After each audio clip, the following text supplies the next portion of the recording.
जय श्री सीताराम। अलग अलग ग्रह लग्न कुंडली के अलग अलग भाव में होंगे तो अपने कैसे फल देंगे, इस बारे में हम चर्चा कर रहे हैं। और आज हम बात कर रहे हैं शुक्र देवता के बारे में। शुक्र देवता लग्न कुंडली के दशम स्थान पर होंगे। ये दशम स्थान है। आपको बेसिक, मैं ये मान के चल रहा हूं कि आपको बहुत बेसिक एस्ट्रोलॉजी पता है। हालांकि मैं बहुत सामान्य, बहुत आसान शब्दों में इस वीडियो में बताऊंगा, और सामान्यतः मैं आसान शब्दों में ही बताता हूं। लेकिन फिर भी यदि आपको ये नहीं पता कि भाव क्या है, ग्रह क्या है, राशियां क्या है, यदि आपको ये नहीं पता तो फिर आपको बहुत ज्यादा समझ नहीं आएगा। तो आपको क्या करना चाहिए, यदि आपको ये सब नहीं पता है और आप बहुत वेरी फर्स्ट एस्ट्रोलॉजी का कोई वीडियो देख रहे हैं, तो आपको जाना है यूट्यूब चैनल VS एस्ट्रोलॉजी की playlist astrology lesson in Hindi में। यदि आप इसी वीडियो को इंस्टाग्राम और फेसबुक पर देख रहे हैं तब तो यूट्यूब चैनल पर चले जाइए VS एस्ट्रोलॉजी पर। यदि आप इस वीडियो को यूट्यूब पर ही देख रहे हैं तो फिर इसी यूट्यूब चैनल की प्लेलिस्ट पर आपको जाना होगा। तो दसम स्थान पर शुक्र महाराज बैठेंगे तो क्या फल देंगे, इस बारे में हम चर्चा कर रहे हैं। लेकिन थोड़ा सा और अच्छे से समझिए। कई बार आपको ऐसे वीडियोस देखने को मिलते हैं जहां पर लिखा होता है वीनस इन 10th हाउस या शुक्र दशम भाव में, और बिल्कुल बोलना शुरू कर देते हैं। ऐसा नहीं होना चाहिए। देखो, अलग अलग लग्न की कुंडलियां होती हैं, है ना। या शुक्र महाराज दशम स्थान पे तो अलग अलग नंबर के साथ बैठे होंगे ना। नंबर, कुछ ना कुछ नंबर तो लिखा होगा ना यहाँ पर। तो फिर उन नंबर का क्या मतलब है? सिर्फ शुक्र महाराज के बारे में मैंने बोलना शुरू कर दिया तो हाँ। तो यहाँ पर ऐसा होना चाहिए कि अलग अलग नंबर्स के साथ या अलग अलग राशि, नंबर राशियां होती हैं, तो अलग अलग राशियों के साथ शुक्र महाराज दशम स्थान पर बैठेंगे और लग्न कुंडली के दशम स्थान पर बैठेंगे तो अपनी महादशा में वो क्या फल देंगे। या इसे इस प्रकार से भी कह सकते हैं कि अलग अलग लग्न की कुंडली में शुक्र महाराज जो है वो दशम स्थान पर बैठेंगे तो अपनी महादशा में क्या फल देंगे। तो विस्तार से समझेंगे। लेकिन पहले ये समझिए कि दशम स्थान का मतलब होता क्या है। इस ये जो खाना है ना, ये खाना है जिसको दशम स्थान कहते हैं, इसका क्या मतलब है? तो दशम स्थान का मतलब होता है आपका कर्म। कर्म में तो बहुत सारे कर्म हम करते हैं, लेकिन मुख्य वो कर्म जिससे आपको धन मिलता है, जिससे आपको पैसा मिलता है ना। या फिर जिससे आपको प्रतिष्ठा मिलती है, ये भी हो सकता है। तो जैसे मैं आपसे पूछता हूँ आप क्या करते हैं, तो आप कहेंगे कि मैं बिजनेस करता हूँ, है ना, या करती हूँ। या आप कहेंगे कि हम नौकरी करते हैं। या आप कहेंगे कि भैया हम प्रोफेशनल हैं, डॉक्टर हैं, इंजीनियर हैं, वकील हैं, है ना, एडवोकेट है, एस्ट्रोलॉजर हैं। तो वो काम जिससे आपको पैसा मिलता है, जिससे आपकी आजीविका चलती है, मुख्यतः उस काम को यहाँ से देखा जाता है। या कई बार होता है कि आप समाज सेवी हैं, है ना। कई बार ऐसी स्थितियां भी होती है कि जिंदगी भर कोई मेहनत करता है, फिर बुढ़ापे में इतनी मेहनत, इतना पैसा वो अर्जित कर लेता है कि फिर वो चैरिटी में लगाता है, तो अपने आप को एक समाज सेवी कहना पसंद करता है। कई बार पिताजी का और दादाओं का पैसा होता है तो इंसान सोचता है कि मुझे कुछ खास करने की जरूरत नहीं, तो मैं समाज सेवा करूँ, जो भी है। तो उससे उसकी प्रतिष्ठा मिलती है ना। तो उसको भी यहाँ से हम देख सकते हैं, ठीक है ना। छोटी मोटी प्रतिष्ठा के कभी कभी काम कर लिए, उसके लिए जो लगातार, जो रूटीन में हम काम करते हैं और जिससे पैसा मिलता है या प्रतिष्ठा मिलती है, उसके लिए दशम भाव को देखा जाता है। दशम भाव आंशिक तौर पर पिता का भाव भी होता है, तो पिता का स्थान भी दशम स्थान को कहा जाता है ना। अच्छा, शुक्र महाराज जहां बैठे वहां के तो फल देते हैं, मतलब दशम भाव के तो फल देंगे, लेकिन जहां बैठे वहां से सातवें भाव के भी अपने फल देंगे। सातवां, 1 2 3 4 5 6 7, यहां से सातवां भाव ये हुआ, तो यहाँ के भी फल देंगे। अब ये कौन सा भाव है? ये है मकान, भूमि, गाड़ी, वाहन, माता का भाव है। ये भाव जो है वो सुख सुविधाओं का भाव है, भौतिक सुख का भाव है। नेटिव लैंड, नेटिव प्लेस, आपकी मातृभूमि, हाँ, जिससे हम सभी को बहुत ज्यादा प्यार होता है, तो उसका भाव है ये। या आपका जन्म स्थान भी हम इसे कह सकते हैं, ठीक है। तो अब शुरू करते हैं। शुक्र महाराज लग्न कुंडली के दशम स्थान पर 1 नंबर के साथ होंगे तो अपने कैसे फल देंगे। तो यहाँ 1 नंबर होगा तो यहाँ क्या होगा? 2 3 4 5 6 और 7। तो क्या हुआ? कर्क लग्न की कुंडली बनी। 2 नंबर कहाँ लिखा हुआ? देखो, 2 नंबर और 7 नंबर कहाँ लिखा है, हमें इस पूरे वीडियो में हमें यह देखना भी बहुत जरूरी होगा। तो हम खास तौर पर 4 नंबर्स मुख्यतः देखने वाले। 4 नंबर्स, कौन से 4 नंबर्स? एक तो ये कि भाई कौन से लगन की कुंडली बन रही है, लगन पर कौन सा नंबर है। एक ये कि 7 नंबर और 2 नंबर ये कहाँ लिखे हुए हैं, दोनों के दोनों। और एक ये कि इस शुक्र महाराज के साथ कौन सा नंबर आकर के बैठा हुआ है। 4 नंबर की मुख्य ज्यादा जरूरत हमको आज लगने वाली है। 2 और 7 नंबर हम क्यों देखेंगे, क्योंकि 2 नंबर का मतलब होता है वृषभ राशि, वृषभ राशि के स्वामी हो जाते हैं शुक्र महाराज, और 7 नंबर का मतलब होता है तुला राशि, तुला राशि के स्वामी भी हो जाते हैं शुक्र महाराज। तो जिन भाव में 2 और 7 नंबर लिखा हुआ है या तुला राशि या वृषभ राशि है, उन भाव के मालिक भी शुक्र होंगे। तो भाव के मालिक जानना बहुत जरूरी हो जाता है। तो कर्क लग्न की कुंडली में शुक्र महाराज एक समग्रह का दर्जा रखते हैं। अति योगकारक ग्रह तो खैर नहीं होते हैं, लेकिन मारक ग्रह भी नहीं होते हैं। कई सारे लोग कर्क लग्न की कुंडली में शुक्र महाराज को मारकत्व का दर्जा देते हैं, मारक नहीं होते। 1 नंबर यानी मेष राशि शुक्रदेव की शत्रु राशि है, लेकिन आप ये भी समझिए कि 11वें भाव के लाभ भाव के स्वामी है और सुख भाव के स्वामी है। तो इंसान को शुक्र की दशा चलेगी तो व्यक्ति को लाभ, आय, इनकम, पैसा, भौतिक सुख सुविधाएं, मकान, भूमि, गाड़ी, वाहन, प्रतिष्ठा जरूर मिलने वाला है। इस बारे में कोई भी दो मत नहीं है। यदि व्यक्ति खुद नौकरी कर रहा है, बिजनेस कर रहा है तो बहुत आगे बढ़ेगा, या तो फिर नौकरी बिजनेस नहीं कर रहा तो पिता की तरफ से उसे भौतिक सुख सुविधाएं बहुत अच्छी मिलने वाली है।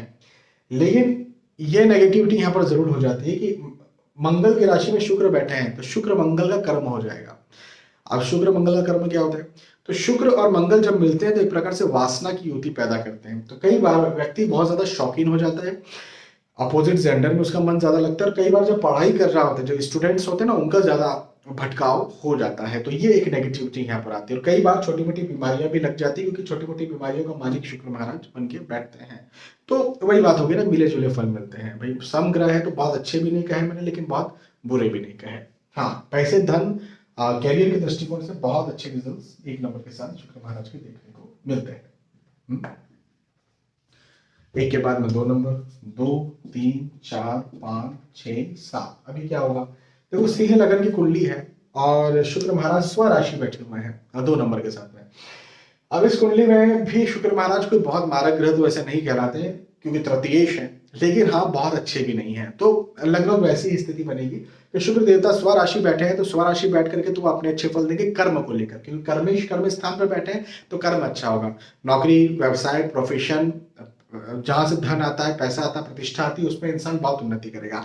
लेकिन उन्नति तो करेगा, लेकिन तृतीयेश भी शुक्र है, तो व्यक्ति ये जरूर कहेगा कि उन्नति तो मैं कर रहा हूं या मैंने की है अपने पास में, लेकिन मेरा जो कॉलीग है या मेरी जो कॉलीग है वो 5 घंटे काम करते हैं तो उसे उन्हें उतना मिलता है जितना हम 10 घंटे काम करते तो हमें मिलता है ना। या यदि मैं जितना काम कर रहा हूं या कर रही हूं इतना मेरे कॉलीग ने कर लिया होता तो आज पता नहीं वो कहां होते। आप समझ रहे ना बात को। मेरे कहने का मतलब ये है कि इतना ज्यादा काम कर रहे हैं कि इंसान इतना आगे बढ़ सकता था, लेकिन वो बढ़ नहीं पा रहा है, और दूसरे कम काम में भी उतना ही आगे बढ़ रहा है जितना ये ज्यादा काम में आगे बढ़ रहे हैं, है ना। तो दूसरे जो, उनको ऐसा लगता है कि कम काम कर रहे हैं, मेरे जितना काम करेंगे तो पता नहीं कहाँ जाएंगे, मेरी किस्मत तो बहुत छोटी है, ऐसा फील होता है।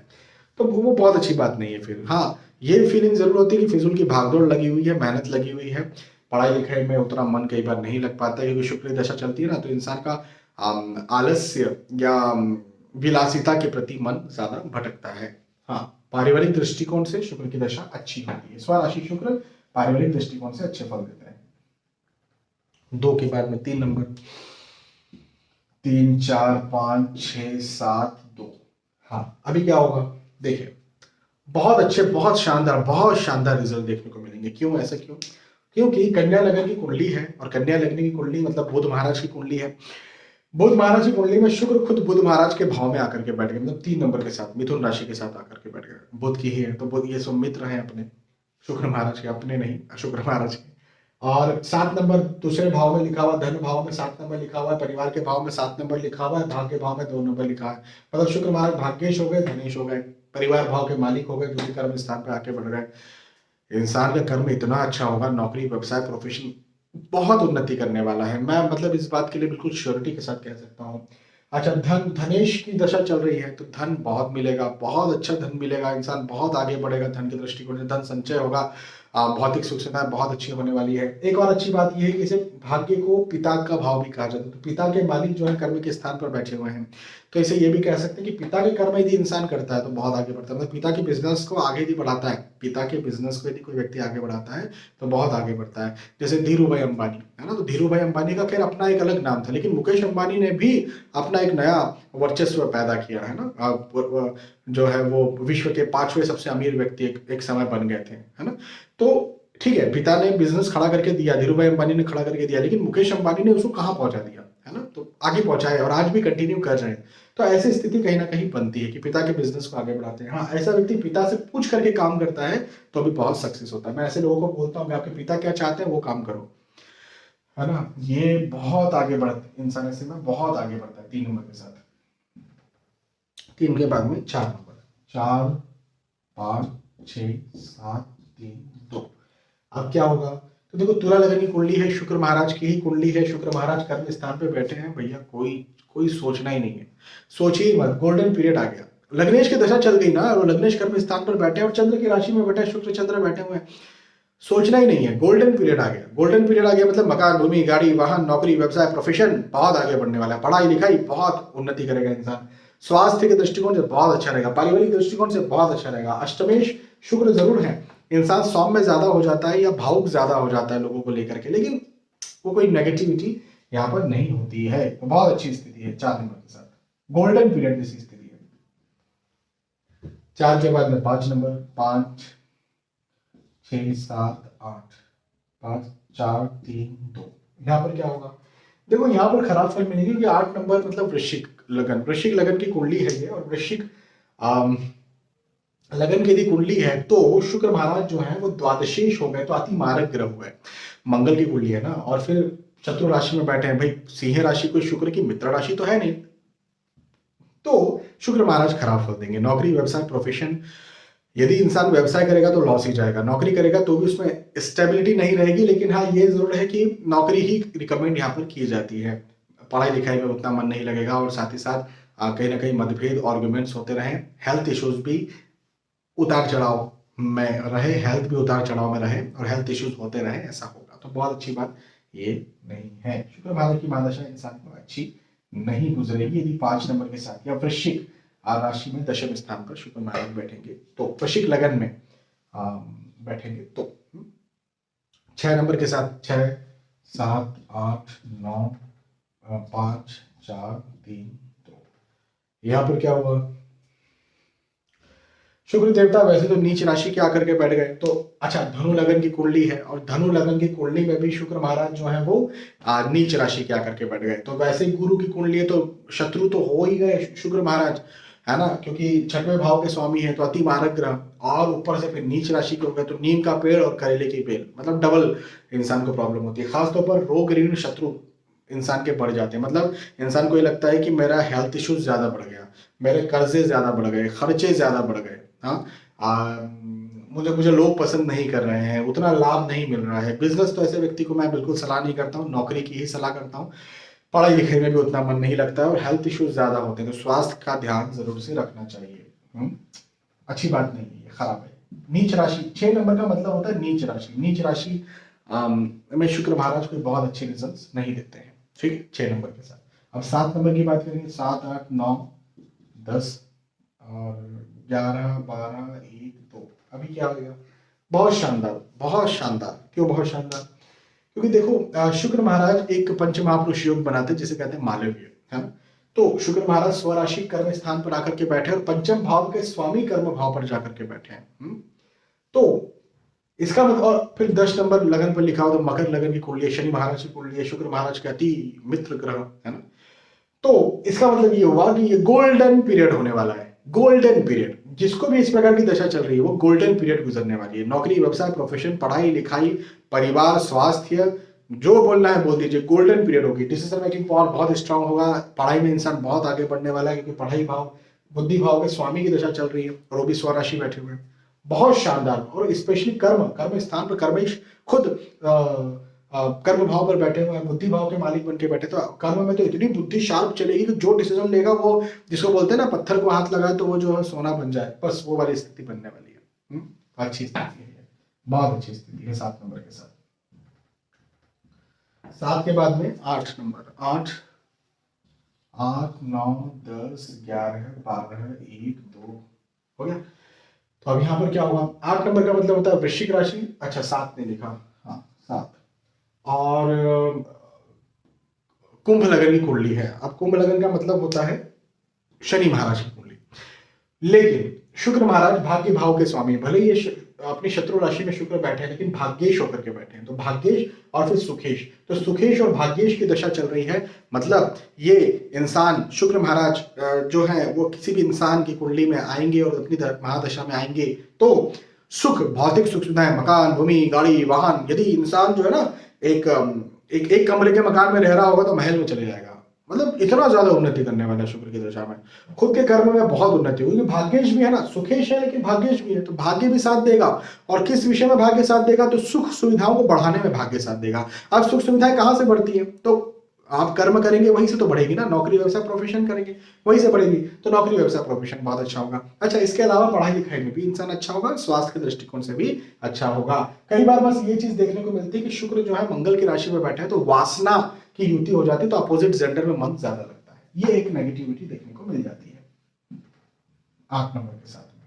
8 के बाद में 9 नंबर, 9 7 8 9 10 11 12 1 2। यहाँ पर क्या, बहुत खराब, बहुत खराब, सॉरी टू से बट मृत्यु तुल्य कष्ट यहाँ पर इंसान को मिलने वाले हैं। क्यों, क्योंकि मीन लगन की कुंडली, गुरु महाराज की कुंडली, शुक्र महाराज जो है वो अष्टम भाव के स्वामी है, तीसरे भाव के स्वामी है और शत्रु राशि में मतलब धनु की राशि में आकर के बैठे हुए हैं। तो इंसान को शुक्र की दशा में चिंता, तनाव, एंजाइटी, डिप्रेशन की स्थितियां बनने वाली है। बहुत अच्छी स्थिति नहीं है।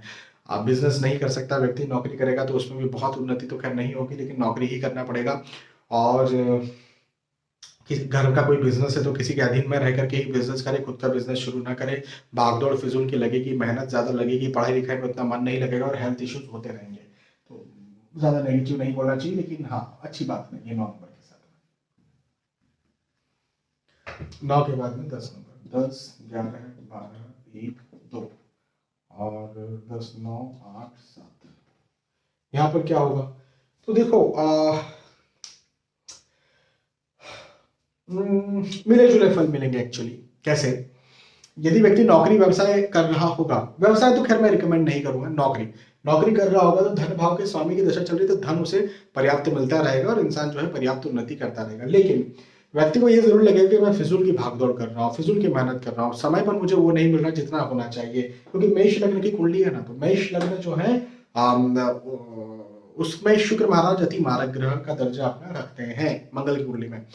तो शुक्र देवता जो है वो यहाँ पर धन में आगे बढ़ाएंगे और स्पेशली नौकरी में आगे बढ़ाएंगे। अदरवाइज पढ़ाई लिखाई में भागदौड़ बहुत देंगे। मतलब हो सकता है कि इंसान को ये लगे कि यार सामने वाला जो है 5 घंटे की पढ़ाई में जितना याद कर रहा है या जितना उसे उतने अंक आ गए या उतनी प्रतिष्ठा उसे मिल गई या उतना वो सफल हो गया, उतना मैं जो है 15 घंटे पढ़ाई कर लूँ तो भी नहीं हो पा रहा है। तो वो वाली स्थिति कहीं ना कहीं देखने को मिलती है। हेल्थ इश्यूज भी होते हैं, स्वास्थ्य की हानि भी शुक्र महाराज की महादशा में होती है। तो बहुत अच्छी बात तो खैर ये नहीं है 10 नंबर के साथ में।